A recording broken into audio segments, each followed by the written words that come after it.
स्वागत आहे। माझ्यासोबत नांदेड लोकसभेचे महाविकास आघाडीचे आणि काँग्रेस पक्षाचे अधिकृत उमेदवार वसंतराव चव्हाण साहेब आहेत।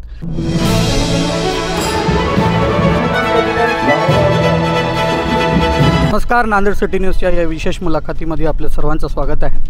माझ्यासोबत महाविकास आघाडीचे उमेदवार आणि काँग्रेस पक्षाचे उमेदवार आदरणीय वसंतराव चव्हाण साहेब आहेत। यांच्यासोबत आम्ही दिलखुलास चर्चा करणार आहोत की आगामी लोकसभा निवडणूक जे आपण लढवत आहेत ते कशा पद्धतीने, काय सगळ्या गोष्टी आहेत। ऐन वेळेस आपल्याला उमेदवारी देण्यात आली काँग्रेस पक्षाकडून, सगळ्या गोष्टी आपण यांच्या मुलाखतीत चर्चा करणार आहोत। साहेब, पहिला प्रश्न माझा असा आहे की विरोधक तर एकच विषय घेऊन सगळ्याच पुढे जात आहेत, ते आपली तब्येतीच्या बाबतीत काय? नमस्कार। विरोधकांचा आरोप हा खोटा आहे। मी आज 1 महिन्यापासून या मतदारसंघामध्ये फिरतोय, लोकांशी संवाद साधतोय। आता मनुष्य म्हणल्यानंतर सर्दी, फडसा, खोकला ह्या नॉर्मल गोष्टी आहेत माणसं जीवनामध्ये, आणि आजही सगळं सामान्य 70% लोकांना ह्या नॉर्मल गोष्टी आहेत। पण मी आज 1 महिन्यापासून मतदारसंघामध्ये प्रत्येक गाव डोर टू डोर जातो आणि लोकांना सांगतो। आता हा खोटा आरोप आहे। आपण म्हणतायत डोर टू डोर लोकांपर्यंत जात आहेत, लोकांचं कसं प्रतिसाद आहे? तुम्ही आत्ताच बघितलं मालेगावला जी सभा झाली, एक उदाहरण म्हणून मी सांगतो। लोकांचा प्रचंड प्रतिसाद या महाविकास आघाडीला आहे आणि त्याच्यात या महाविकास आघाडीचा उमेदवार म्हणून मला या ठिकाणी पाठबळ मिळणार आहे। दुसरा एक मोठा प्रश्न आहे साहेब, अशोकराव चव्हाण काँग्रेस पक्ष नांदेडमध्ये ते चालवत होते, सगळं त्यांच्याकडे होतं। ते गेल्यानंतर काँग्रेस पक्षात त्यांनी कुठलंच मोठं नेता तयार होऊ दिलं नाही का? नाही, आता कसं आहे, सुरुवातीपासून या जिल्ह्याची परंपरा आहे। माननीय अशोकराव चव्हाण हे नेते होते, एकदा नाही दोनदा मुख्यमंत्री राहिले आणि आजपर्यंत ह्या जिल्ह्यामध्ये त्यांचं वर्चस्व राहिलं। शेवटी कुठल्या कारणानं ते दुसऱ्या पक्षात गेले ते त्यांचा स्वतःचा निर्णय आहे। पण साहेब गेले म्हणजे काय पक्ष बुडाला किंवा कार्यकर्ते बुडाले अशातलं छोटा मोठा कोणतरी आमच्यासारखा कार्यकर्ता त्या ठिकाणी पाय रोवून पक्षाचं मजबूत करण्यासाठी उभा टाकतोच। अशोकराव चव्हाण साहेब पक्षाचं मॅनेजमेंट खूप चांगल्या पद्धतीने करत होते। आपण हे निवडणुकीला समोर जात आहेत, आपण कसल्या पद्धतीने हे सगळं मॅनेजमेंट करत आहेत? आता ते राजकारणातले मॅनेजमेंट गुरु म्हणून प्रसिद्ध होते, ते आज आमच्या पक्षात नाही, BJP पक्षामध्ये जाऊन बसले। आज जे आमच्या सोबत जे कार्यकर्ते आहेत त्यांचाच वसा आम्हाला लाभलेला आहे ना, तो त्यांचाच वसा घेऊन आज मॅनेजमेंट करण्याच्या दृष्टीने या निवडणुकीमध्ये आम्ही तयारी केलेली आहे। आपण मालेगावच्या सभेमध्ये शंकरराव चव्हाण साहेब यांच्या गोष्ट सांगितली। आपण सांगितलं की कुठं ना कुठं शंकरराव चव्हाण साहेब यांना पण वाईट वाटलं असतं। अशोकराव चव्हाण साहेबांनी हा निर्णय कुठल्या पद्धतीने घेतला असेल साहेब? नाही, खरी गोष्ट आहे ना, ज्या माणसाचं आयुष्य पूर्ण जन्मभर काँग्रेस पक्षासाठी झगडण्यात गेलं का, या मराठवाड्याला नाही महाराष्ट्राला, देशामध्ये त्यांनी काँग्रेस वाढवण्याच्या दृष्टीने प्रयत्न केला। आता त्यांचे सुपुत्र 25-30 वर्षे झाले या महाराष्ट्रामध्ये दोनदा मुख्यमंत्री राहिले।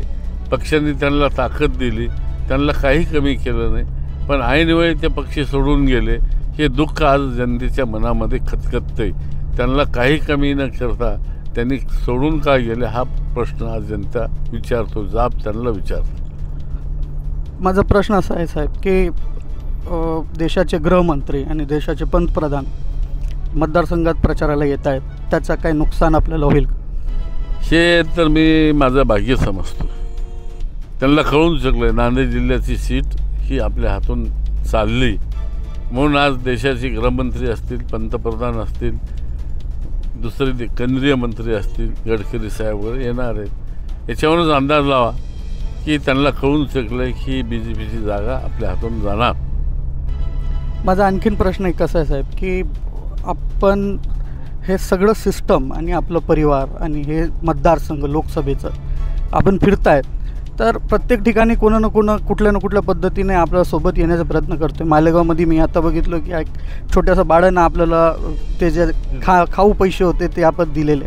लोकांचं प्रेम, लोकांचं मत कसं आहे?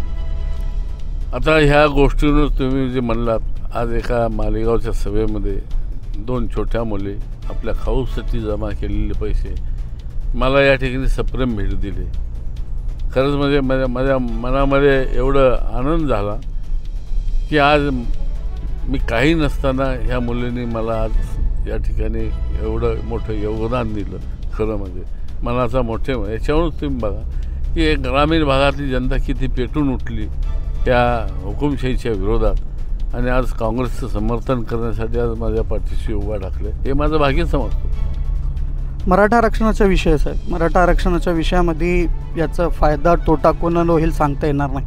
पण मराठा आरक्षण हे सध्याच्या निवडणुकीमध्ये खूप गाजणारा विषय आहे.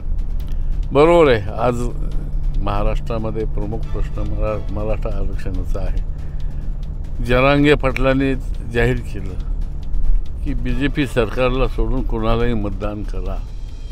हे विशेषतः आहे. आता BJP सरकारला सोडून करा म्हणजे फडणवीसला मत देऊ नका हा त्यामागचा अर्थ साहजिकच नागरिक काढतील. आणि त्यांना आज कळून चुकलं की काँग्रेस असेल राष्ट्रवादी असेल ह्या पक्षांना त्यांनी मदत करणारच.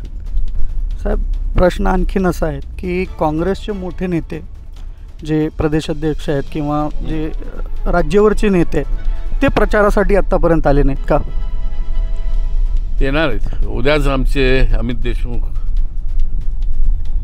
नाना पटोले, 2 दिवसाला बाळासाहेब थोरात ही मंडळी इथे येणार आहे. ते इतरत्र निवडणुकीमध्ये व्यस्त असल्यामुळं या 4 दिवसात येऊ शकले नाहीत. पण या 2-3 दिवसामध्ये ही महाराष्ट्र काँग्रेस प्रदेशची मंडळी प्रचारासाठी इथं उपस्थित राहणार. शहरी भागात थोडंसं यंत्रणा कमी दिसत आहेत, त्याचं कारण काय? शहरी भाग आहे, यंत्रणा चालू आहे. शहरातली लोक कोणी बोलतात कोणी बोलत नाहीत. पण यंत्रणा माझी सज्ज आहे. आता एवढंच की शहरी भाग मोठा आहे. ग्रामीण भागात एकदम ओळखू येतं. 4 गल्ल्या फिरले की लोक ओळखू येतात. पण इथं या शहरामध्ये एकदम ओळखू येत नाही. हा त्यामधला फरक आहे. शेवटचा प्रश्न आहे साहेब, बूथ लेवलवर काँग्रेसचे कार्यकर्ते, महाविकास आघाडीचे कार्यकर्ते येणाऱ्या 26 तारखेला कुठल्या पद्धतीने सगळे नियोजन करणार, ते भक्कम आहेत का या निवडणुकीला समोर जाण्यासाठी? बिलकुल. बूथ यंत्रणा मी भक्कम केली. काही गेले असतील, काही ठिकाणची मंडळी पलायन केले असतील, पण त्याच्यानंतर मी बूथ यंत्रणा मजबूत करण्याच्या दृष्टीने या ठिकाणी प्रयत्न केला. आणि जे जुने कार्यकर्ते आहेत बूथवर काम केलेले त्यांच्यामार्फत मी हे काम करून घ्यायला. आणि आपण जेव्हा निवडून जाणार तर नांदेडचे कोणते प्रश्न असतील जे आपण पार्लमेंटमध्ये मांडणार? अनेक प्रश्न आहेत. एक प्रश्न नाही नांदेडचा. एक तर पहिला प्रश्न आहे नांदेड जिल्ह्यातले MIDC डेव्हलप करणे, मोठे कारखाने आणणे, शेतकऱ्याच्या मुलाला हाताला काम देणे.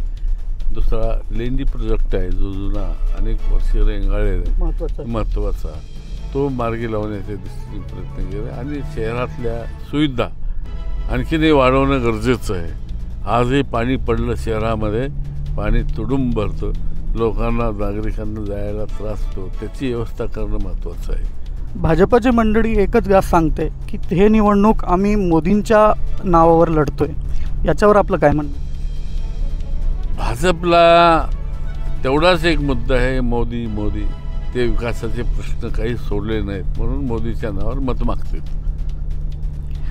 तरुण वर्ग खूप आहेत, नवीन मतदान टाकणारे खूप आहेत. 26 तारखेला ते आपलं मतदान टाकतील, त्यांना आपला काय संदेश असेल? नवीन वर्ग तर पेटून उठलेला आहे आज मतदान करण्याच्या दृष्टीने. आणि त्यांना कळून चुकले की ह्या भाजप सरकारनं नुसतं आम्हाला लॉलीपॉप दाखवलं. नोकरीच्या दृष्टीनं, उद्योगाच्या दृष्टीनं, विकासाच्या दृष्टीनं कुठलाही प्रश्न आज सुशिक्षित आहे, त्यांना सर्व समजते.